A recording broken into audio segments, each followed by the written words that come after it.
Oh,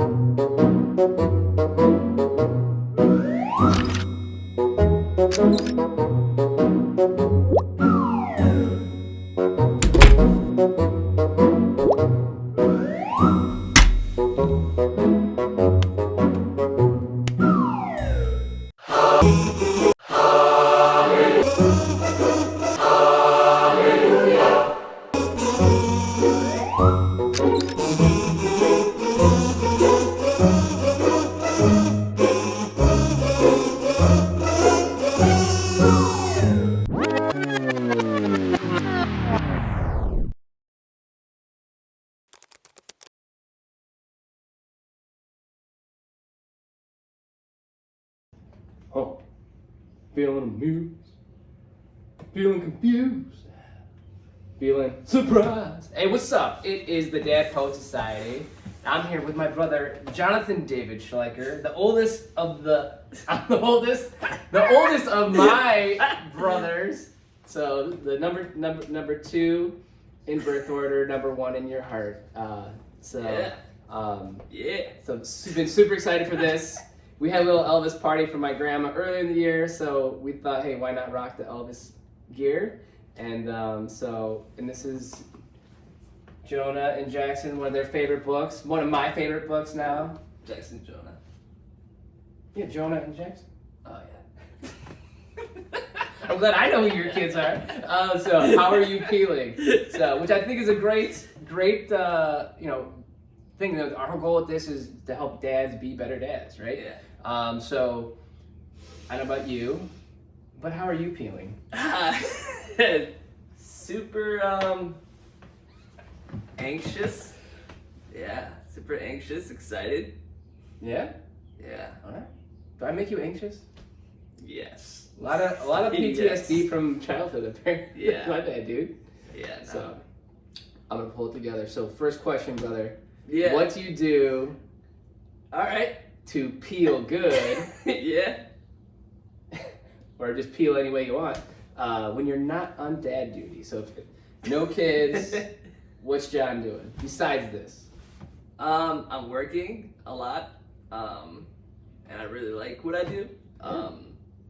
So it's like my role specifically is like a Salesforce automation team lead, and that doesn't mean we automate everything. We like to see things from end to end, so we know if we should even automate something or just tweak a process a little bit and not have any code to maintain or update. So just trying to find the best way to get value out to a customer, and then experiment on that and repeat and repeat and repeat, and then hopefully we have a consistent, streamlined IV to figuring out if what we're giving a customer is actually good.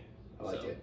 Yeah, and that's all in the world of Salesforce, and it's really interesting. A lot of stuff going on there. And you have taught me many moons, many ways of the ways of lean.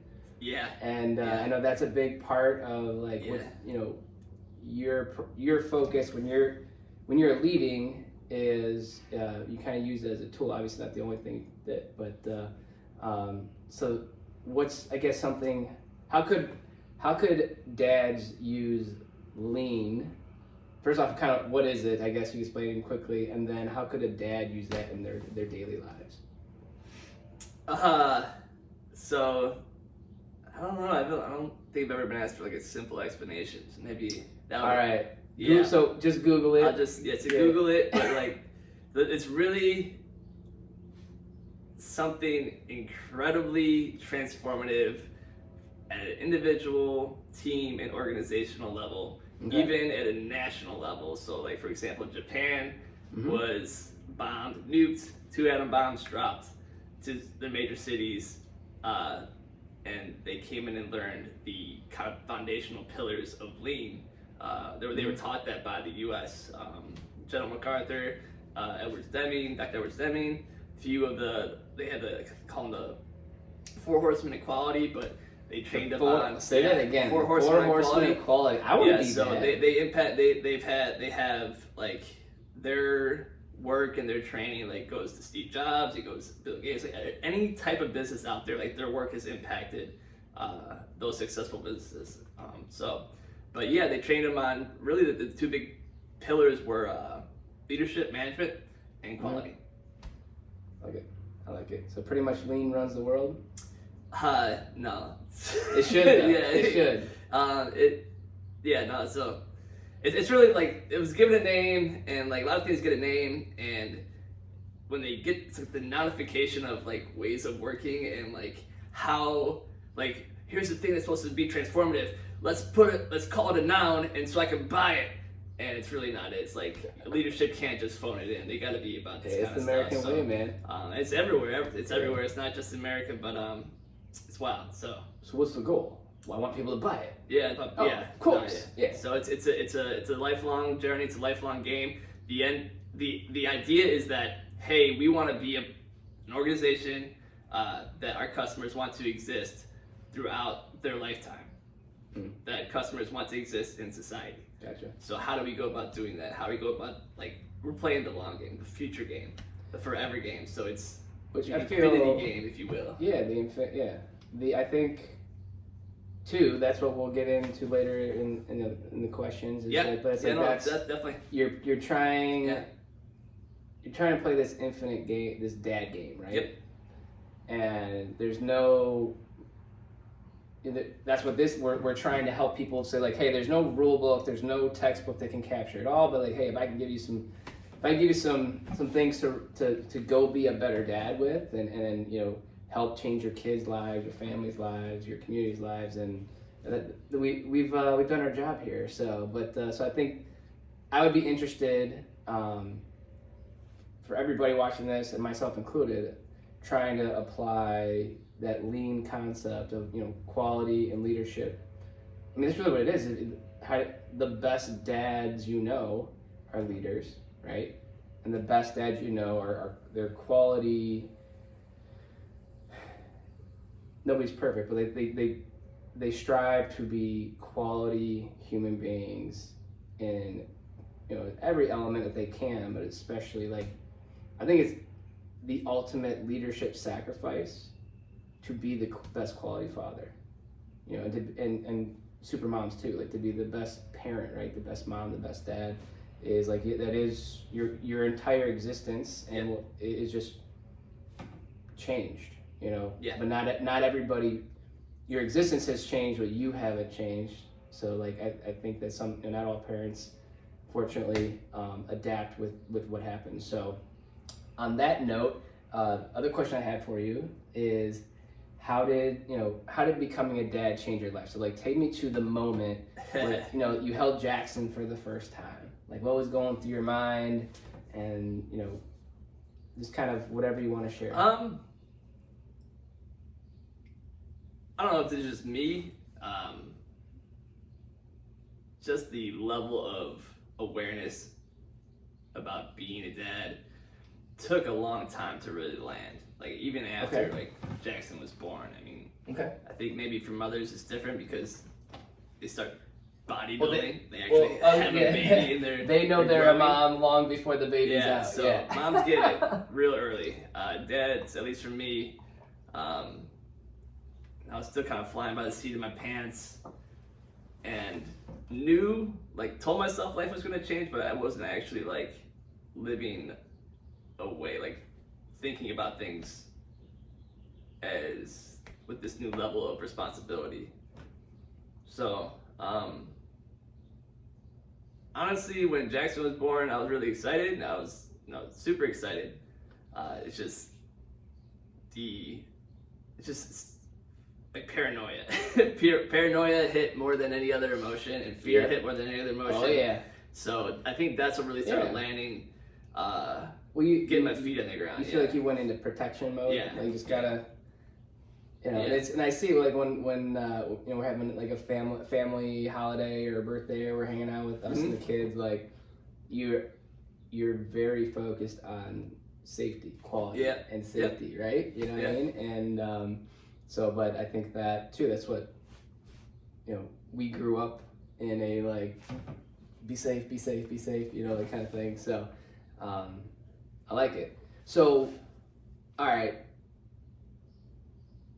When Jonah was born, did it just like compound everything already, or like I guess was there what was kind of the peelings there? The peelings when Jonah was born. I mean, it just happened so fast, and I think I was still kind of very much almost like pulling like I'm still kind of struggling with this. It's just like I want to do this with my life, and then this needs to be taken care of, and then not only does this need to be taken care of, but there's a lot of joy here. This is the real squeeze of life here. Yes. So Yeah. and there's still like there's still like for me individually, I don't want to lose what I feel is my calling or feel what I find joy in life outside of family. And it's kind of weird. It all comes back down to family, and I guess at least try to tell myself I have a responsibility that to put family first. Yeah. If I like think of a parent or a role model who like you said, like it's like I made this choice to have a family. Now parts of my life is going to be sacrificed to be the person that I need to be for my family. Yeah. Well, it's every time we're together, dude, it's like, oh, dude, I'm reading this book, and this is what I'm learning, you know. So it's like, it's interesting, like how, a lot of people that I talk to, when I'm like, oh yeah, I'm up at, and I know you're up early, and hey, I'm reading this book, and I'm working on this, and just not many people are bettering themselves. So I guess for all the dads out there, like reading books in some shape or form, right, and just trying to say, how can I apply this to my family and to be a better dad? Is that something that you would recommend? Just like, what can I apply as I take on lessons? Any it doesn't have to be a book. It doesn't have to be a yeah. So let's shift gears here. So like I said, the whole point of this is like you can't find the dad stuff in the book. So like, what are some of the things that like, I don't know, man, that just like I wish I would have known this, and I think you had talked about we were chatting before, like people need to know. Being a dad's not all sunshine and rainbows, right? And it's not. Yeah. So like, walk us through that, man. Like take us down. Things I wish I would have known, but going wish you would have known. Just I mean, besides everything. It's not so much I wish I would have known, because there's nothing predictable about it, and every month has a new curveball. So it's not so much knowing something ahead of time. I think I wish I would have, and still working on this, is really committed to a routine, a healthy routine, like getting sleep, waking up, journaling, exercising, like making that consistent as possible, and trying to like stick with it even through when they're waking up in the middle of the night or waking up way too early than they should be. And way too early. It is way too early. Yeah, and then be awake just right now. Getting sick, getting random temperatures, no explanation. Oh, the kids are sick all the time. All the time. So being able to stick with the routine, because or stick with practices or routine that has certain practices. Practicing, like whether it's having a moment of silence, whether it's meditation, journaling, exercising, things like that, where it's just like it allows me to accept what's happening, helps me into accepting what's happening and get to the place I need to be, versus like feel like I'm being pulled. Like if the kids are sick, I feel like I got all this stuff I want to do. I'm not even gonna be able to cut the damn grass. The and grass so is I staring at me. I'm like sit with kids, and I'm like, I feel I'm being pulled, like I don't know, like Mortal Kombat, like my soul is being pulled away. Get over here. And it's shit that's not even important. So, and I know this, and it's still happening, and it's like, so those practices help me just like accept what's happening, and like there's a saying like wherever you are, that's where you should be, and that's really cool and all, but like that's not like we don't live in a life like I can just be here and not Yeah. think about anything else. So having like where I exercise, that gives me a lot of focus. It gives me the Yes. good chemicals going through my body that lasts throughout the day. So there's so much more going on in your brain than anybody really knows. But like that, even the kids, like that's what they want: routine. They want structure, right? Yeah. They want. They don't act like it, but they need and want to be told no, right? They want to know what the boundaries is, even though they're like, So, I guess, I know for me personally, like, dude, I've gotten to the point where I've literally I have like self, home, work, and I have like this like weekly template thing that I do, and has like where my meetings and stuff for the day on the right, but on the left are like just like these like, in a perfect world, like you said, it's like, all right, I'm gonna meditate. I'm gonna journal. I'm gonna read a book. I'm gonna exercise. I'm gonna this. I'm gonna that. And I'm gonna pack lunches. And I'm gonna get the kids ready. I'm actually gonna be on time, and Eric won't want to murder me. And you know what I mean. So like actually, love you, babe. Still working on that timeliness thing, but too. I think that like having that written list. So I guess I don't know if you have a written list, but that written list has taken so much stress off of me. Because I was always trying to remember in the moment. Oh yeah, I need to exercise now. Or oh shoot, you see that your journal sitting there, and you're like, oh, I was gonna journal. And I know the one morning it was like the first one I had to list. And like I was like, just read for 2 minutes and then journal about it for 2 minutes. And it was like kind of cool to like I was doing every single thing, but it was like. All the stars had to align for that, right? So just kind of, it's helped me also realize like, okay, well, if I can only exercise this morning, that's okay. I'll journal when I can, or but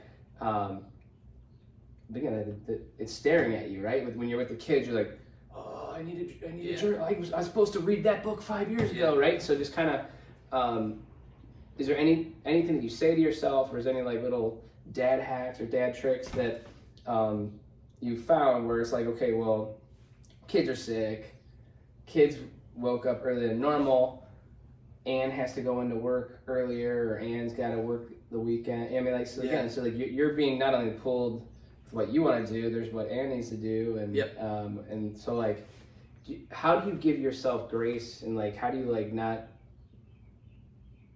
I know us. We walk around and yell at ourselves all day. So inside John's head, inside James' head, it's just we just walk around and smile on our face because our brain is yelling at us like, I can't believe you didn't journal today. You suck. Like there's so much to do. I can't believe you didn't do that one thing. Do you even know what's happening tomorrow? Do you even know, bro? So I guess is there any ways? I mean, obviously doing the exercise or the journey, like that's a big part of kind of that therapeutic process to give yourself grace. But is there when everything hits the fan, so to speak, like is there things that you do to kind of like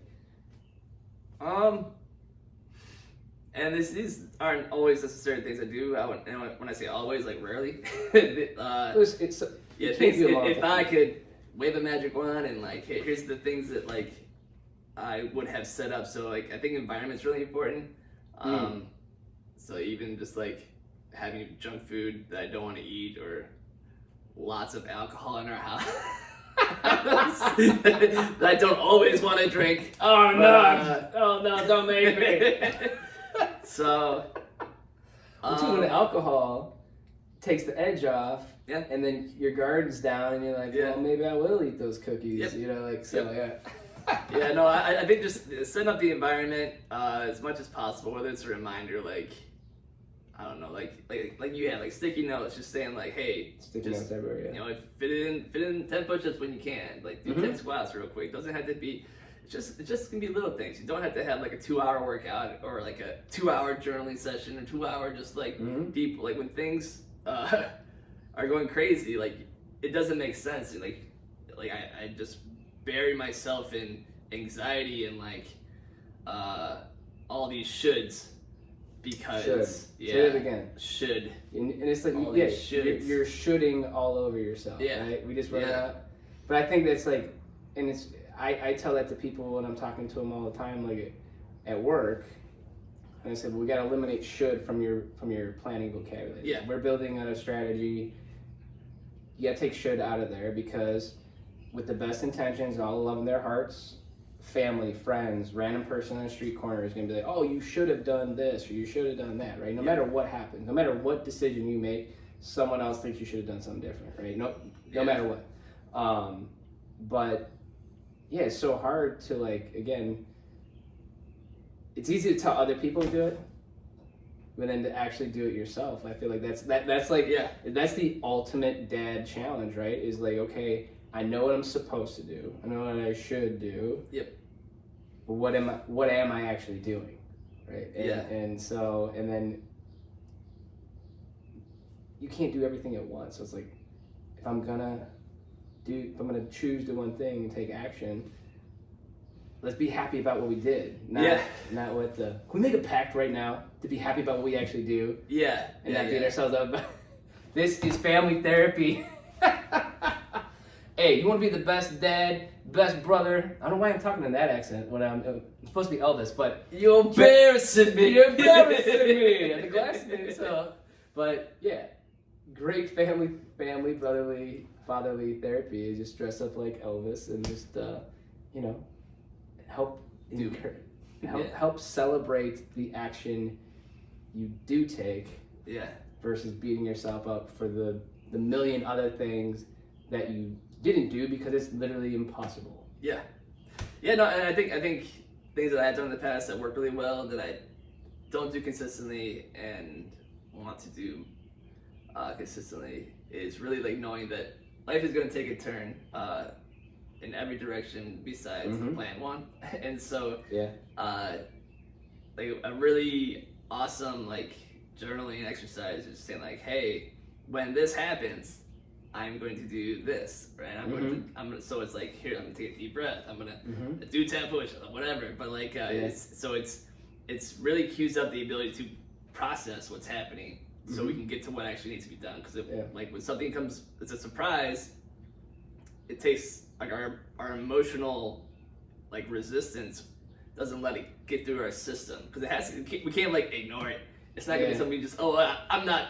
It's not gonna bother me none. No, your brain is working really hard on that. So if it our brain it all it knows is to solve problems. Right?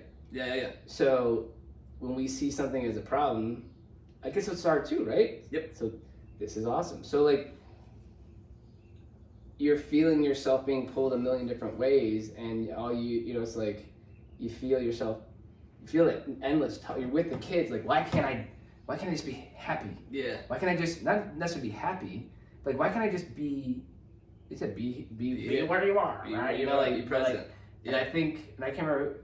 Multiple people said, but like the be here now, like that's something that I try to like repeat in my be here now. But it's like why am I so? It's a bunch of bullshit, but it's bullshit because everything is easier to say. Great. So much shit's easier to say. Yeah. And I don't want to say like everyone's wrong for giving that advice, but like maybe there's I would assume that they're struggling with the same things that we're struggling with, or they've had a lot of practice with struggling through it. Is like our brains just go nuts. Hey everybody. So my alarm on my phone went off. So again, you're talking about your brain's trying to solve this, trying to like.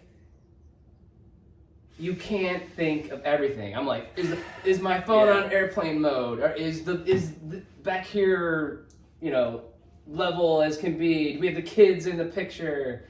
Like, do we look like Elvis? And I forgot to turn off my stupid alarm. Right? So again, getting back to, you forgive me, John? For what? For having the video cut off with the alarm? Yeah, it's fine. Okay. Yeah. Okay. It's okay.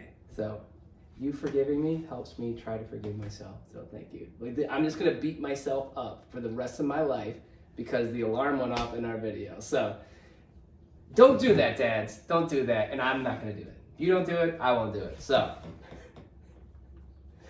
help. All right. So, let's move on to the next question I have is, what do you love most about being a dad? What I love most about being a dad, is I love seeing the boys grow. I love seeing them become their own people. Yeah. I do not love it happening so fast. I do not love I the do not speed love the of speed it. of it. Yeah. And yeah, I love seeing them getting excited to see me, see Yep. their mom. They just have so much joy that they bring to every day, and Yeah. I get to experience that with them. And then just being someone that they can rely on. Mm-hmm. So those are the things I think I love about being a dad. Yeah. Yeah, and that's where too, like, and now that JJ's a year, JJ's 6, Jackson's 5, Julia's 4, Jonah's 3. Yep. So it's like, it's been cool. Like we've had like every year covered, and like it's been cool to kind of see everybody go through like the different phases. So like, dude, cherish that, like them like being excited to see. It's not that JJ's not excited to see me. Yeah. But dude, I swear he turned 6, and again, talking about like researching like what's going on. So I'm like JJ, I'm like, half the time he's like this kind, sweet JJ that I've always known, and then the other half of the time he's like this crabby, cranky teenager. And it's just the weirdest thing. But is around 6 years old, like around that time, you know, like, puberty. He's a that's not the research I early found. bloomer. Yeah, sorry. You're a man now. Like, you're 6, you're a man now. Get out of here. You gotta find your own way. It's like a disequilibrium that they go through, where it's like they're changing from everything revolves around, mom or dad, or mom and dad, and then now everything revolves around JJ. And so half the time he likes it, and the other half the time he's like, well, why, Yeah. So like there's this struggle going on in terms. So that made me feel a lot better, because I'm like, dude, I am ruining this parenting thing. Like, I'm totally messing this up. I'm like, what is going on? And yeah, dude, just as much as you can soak that. I didn't think that it would. You never think that, like, oh, what the other dads say, well, that's not gonna happen to me, not my kid, right? My kid will always want to like just give me a big bear hug when he sees me, and it's so crazy. It's like, that's whole other, going back to being present. Like, why would I want to be present for shit I can't control?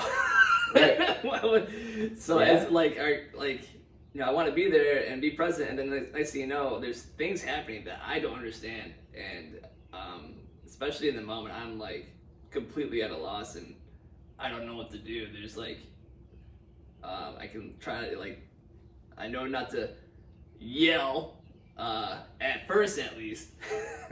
Sometimes a lot of times comes back to yelling.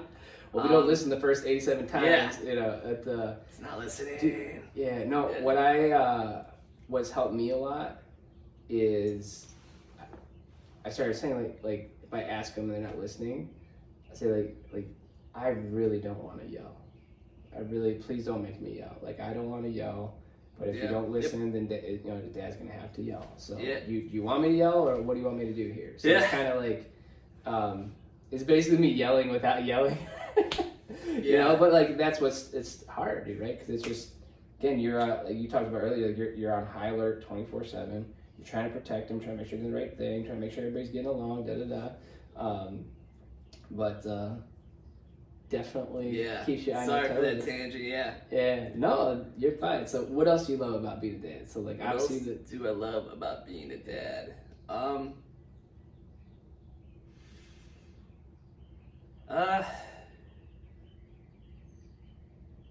It gave me a capability to say no that I never had before. Yes. Made my priorities really clear, and things I kind of wanted to try, like, oh, that sounds fun, I'd like to do that someday, or or I want to do more of this, or there's maybe 2 things that I really want to do, like, as part of my my career, my calling, my profession. Yeah. And then everything else comes to family, and so if it's not in those buckets, and friends, if it's not on those buckets. Everybody always liked Jon better. Let's just say it. Let's get it out. Let's get it out into the world. Yeah. Me and Jon pretty much had the same circle of friends, but I knew who they loved most because he was the coolest. Yeah. So,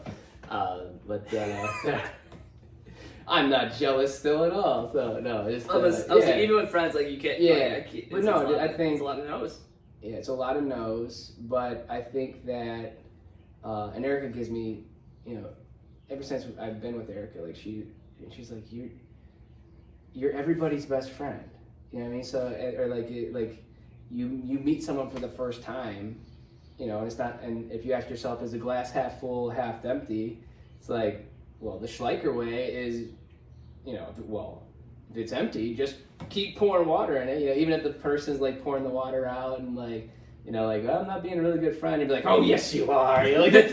Come on, remember that one time? Remember we had so much fun. But like I see that little bit of love in your heart. But you're and we were taught to be extremely loyal. Like I think you like I feel like. Not that Joe and Jared aren't loyal. Like they're very loyal friends, too. But I think it's like you and I there was kind of two lives growing up where like we had, and it's just how parenting is, right?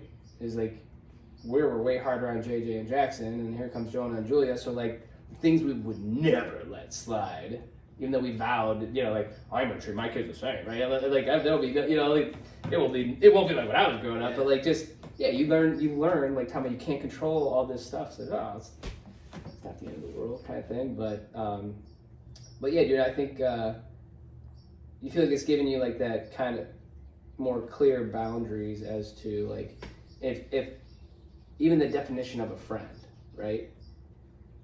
And even the definition of like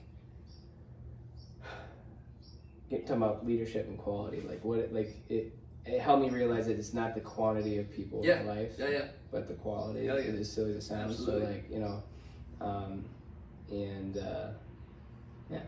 so I just completely like ransacked your. No, I mean that's you spoke to me in such a important way there. So. Yeah, no, it's I think that's exactly where, that's the time. The time has to be quality. There's no room for.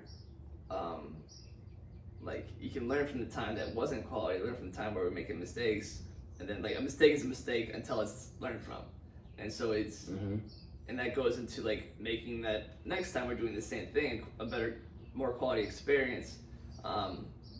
So it's all about like having quality time, having like delivering, being a I don't know, so I'm getting like my world's mixed here, but like for family, friends, it's like quality relationships, quality time.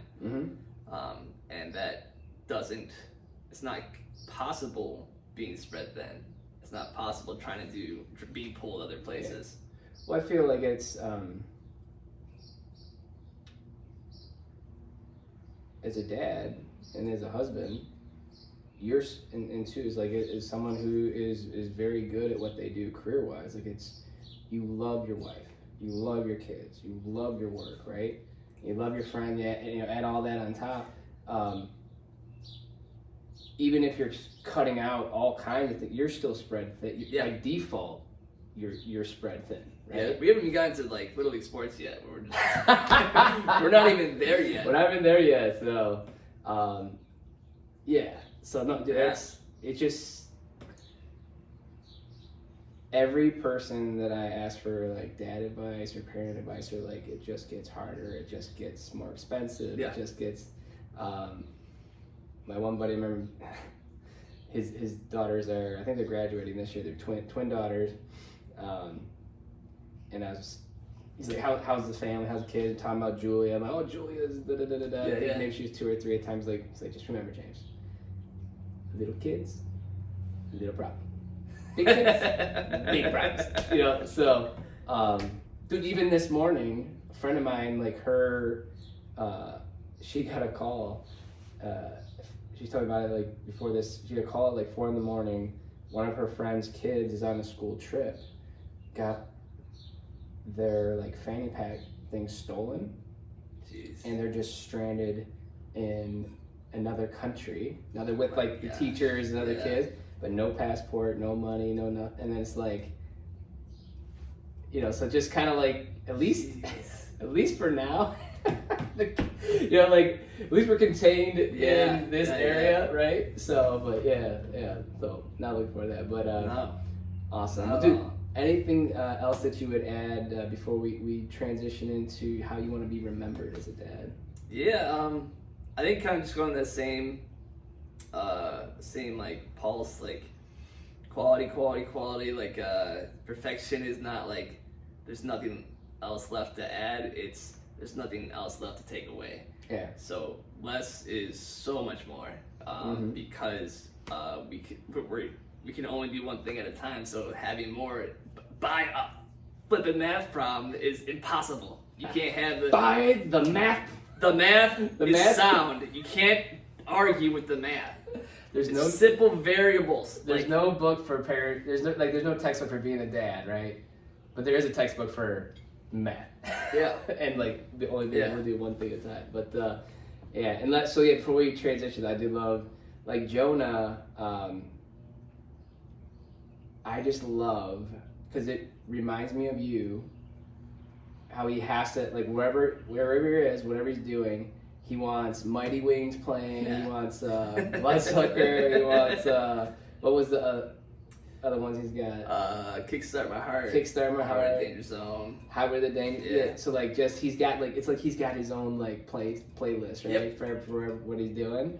But dude, like I remember when you got your laptop for college from Grandma and Grandpa, and that thing never left your side, man. Like everywhere you went, it was the DJ Jon, you know, like just like, you know, pumping the tunes and all that. So, yeah, man, it warms my heart when I see that. But yeah, man. So, how do you want to be remembered as a dad? Man.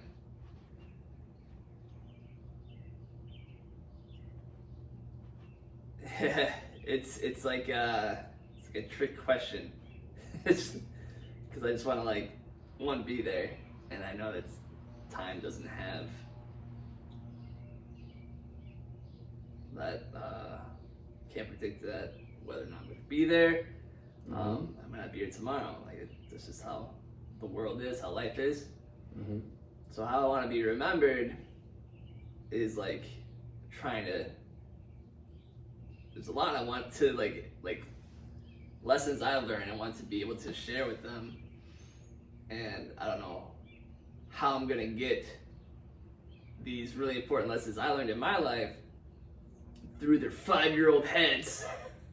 So it's not really even the right time to be bestowing lessons. How could I teach you when you're only 5? So, yeah, get it together. So, yeah. How I want to be remembered. So I had to model the behavior.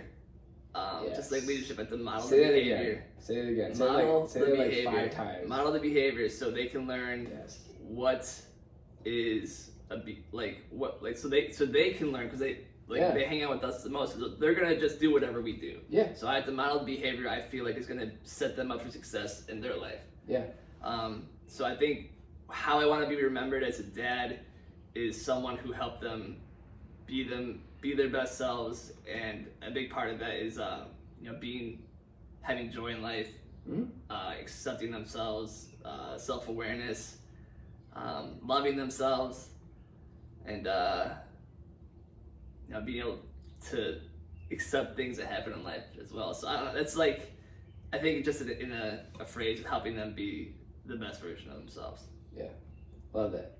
And it's like that's where again it is. Why isn't being the best dad possible in a book? Because it's nothing you could read. It's not even what you say. It's what you do. Yeah. So I think that is powerful. We can say anything we want. Yeah. We can say anything we want. The kid, dude, they see every single move we make. We're so busy, distracted by other things, but they're locked in. Yep. So, it's a cool little it's just like parenting leadership. It's so much the same. So much you can't control, you can't predict. So it's you just do your best. But the one awesome, like, if you're a leader or you're a parent, you're saying don't drink, don't smoke, and don't swear, and then But you there drink you are. and you swear and you do it all. Yeah. It doesn't matter what you say. It all comes back down to what you do. Yeah. And too, like, I think that even with our mom and dad, right? There's certain things that they did, and it taught us, I want to do that too. There's also things that they did that taught us that's not what I want. You know what I mean? So I think that, again, it's not necessarily by default they're going to automatically do everything, but like what we do, it's either going to, you know, draw them in, or like hopefully they're going to realize, like, yeah, maybe I shouldn't. Dad does this, maybe I shouldn't do that type thing. So, but either way, they're learning. They're learning, man. Yeah, they're learning all the time. Yeah. So, well, cool, man. What's on your dad bucket list? And that's like, for me, that's like another loaded question. Like, I just want to be around as long as possible and be there for them. Something that I think would be really fun, and you know, I don't know how fun it would be for them for how long, because right now they're really into, like, you know, their interests are going to change. So right now, you know, all things like cars and motorcycles, we're really getting into like NASCAR and Formula One. I think it'd be great to like take 2-3 months and follow like the Formula One tour. And just get and we'll go to a couple of races, visit a few different countries. Dude, there's NASCAR. My one buddy works in NASCAR. Michigan is like the closest to us. If you want to take, I think we talked about this. Do that. Yeah. We talk about this. We can do that. Yeah. Okay. Yeah. So. Yeah. Yeah. So no, I would definitely. I feel like that we're definitely gonna do that. Let's go fast, baby. On the bucket list level, we have to dress up like this too, by the way. Okay. Everywhere we go. Okay. Yeah, that's fine. We can do that. Yeah, I don't know, but the Formula One stuff is, I feel like it's just like to experience that, like a new world. Yeah.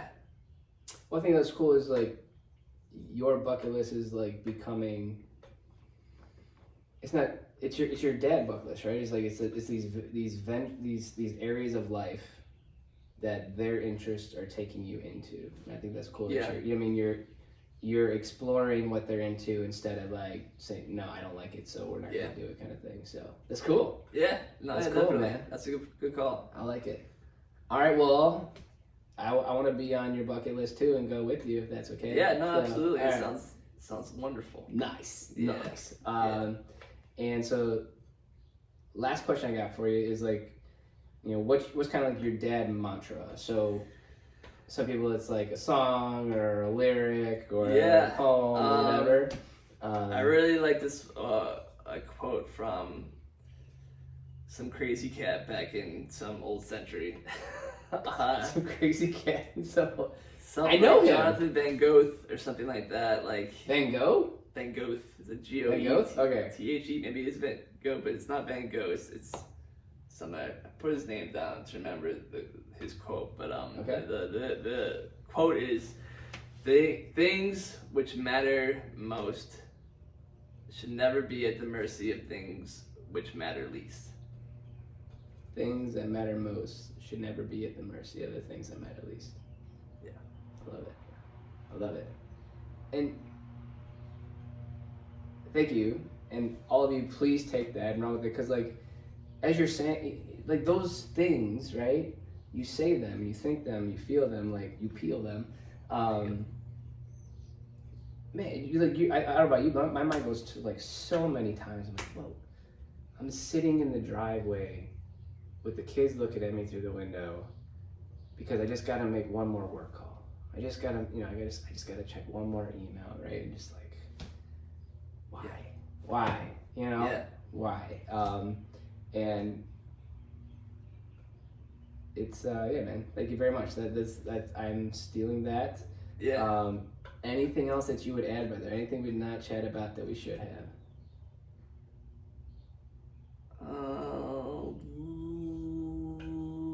I mean, there's everything. There's that was a lot. There's so much more, but there is so much more.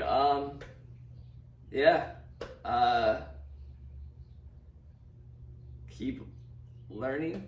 Mm-hmm. And I think a word that you said is really important, having grace for yourself to be human and make mistakes. Yes. I will probably get out of control with how I raise my voice, and at the same time I'm trying to raise my words, not my voice, and somehow I always end up coming back to raise my voice. Words get a little bit raisier as I have the reps, but the volume goes up a little bit. It's tough. Like it's almost like you can't learn, like, not just what's working, what's not working, but how you don't want to be until you are the person you don't want to be. Yeah. So I think it's interesting how much of the fundamental elements, like JJ just went through kindergarten. So like everything he learned in kindergarten, like really that's what you need to learn as a parent, is like be kind, be patient. Yeah. Use your manners, right? All that. So it's like, like all use your damn manners. Use those manners, So, but yeah, man. No, I think it's cool. And that being human, and that's what I'll end with is, anyone watching this, like, we're all human, and we are just an endless, journey of mistakes. Like like we just screw up, and it's something that I always, as much as I can, try. Whenever JJ or Julia, I'm like trying to, like, they're in trouble, or I'm trying, like, they did something that they shouldn't have. So it's just like, hey, it's like, what happened there? Why did you do that? You know what I mean? Like does everybody, like, why do you feel like, I don't know why you feel that way, but does every human on earth feel that way? Since history, like, every human who's ever existed has felt and done and made mistakes just like you, and just learn. Like, I think you said, just learn. Like it's that's the difference. Is you're gonna screw up anyway, so you might as well try. Yeah. You know what I mean? No, So try to. Can I find better mistakes in my life? Right? Yeah. Can I make better, more sophisticated mistakes? Yeah, no, sorry. And, like, just real quick, I was actually out of town for work, and I was at J. Alexander's in Columbus because they got rid of the one in Cleveland. It makes you sad. Yeah. So I was there, and someone's picking up the food, and we were talking to them, and they're talking about, like, we got talking to parenting. I mean, that's where it comes up. Hey, what do you do? Tell me, small talk, like, that built up really quick. It was actually kind of cool, but she was talking about, like, she's a grandmother, and she was talking about how they raised their kids, and every morning her husband would, like, stop them before they walk out the front door, and he says, "You're gonna fuck up." You're gonna fuck up, and that's okay. And so when you fuck up, it's all good. Yeah. You come home and we'll talk about it. And that's how you, like, create the safe environment for people to make mistakes and try the damnedest and make mistakes. And then have that. It's a feedback. It's a learning loop. So you create a learning loop. But I think that's what I'm missing in my conversation is, like, you're gonna mess up. You're gonna make mistakes. And I always say, love you no matter what. No matter what you do, no matter what you say. But, like, I'm missing that follow. Like, and when you come home from school, or when you come home from Emma's house or Grammy's house, like, we're gonna talk about it. Yeah. You know what I mean? Like, and it's all okay. Yeah. Love it. Boom! Bonus tip. So, my man, I love you. Get over here. So, whatever you're doing, wherever you're at, be present and just be open. I would say, like, understand it. It's not, well, not, I shouldn't say like I could. There's a lot going on, and it's hard to be present. So try to understand what's keeping us from being present, and then being present will enjoy making mistakes. Yeah. Trying to be present. Yeah. Enjoy the screw ups along the way, and I think that's how you carpe the dad life, man. Yeah. Enjoy the screw ups. Yeah. So till next time, thank you for joining the Dad Poet Society with my brother, Jonathan David Schleicher, and thank you very much for being here, and We'll see you next time. Yeah. That's good, dude. Yeah.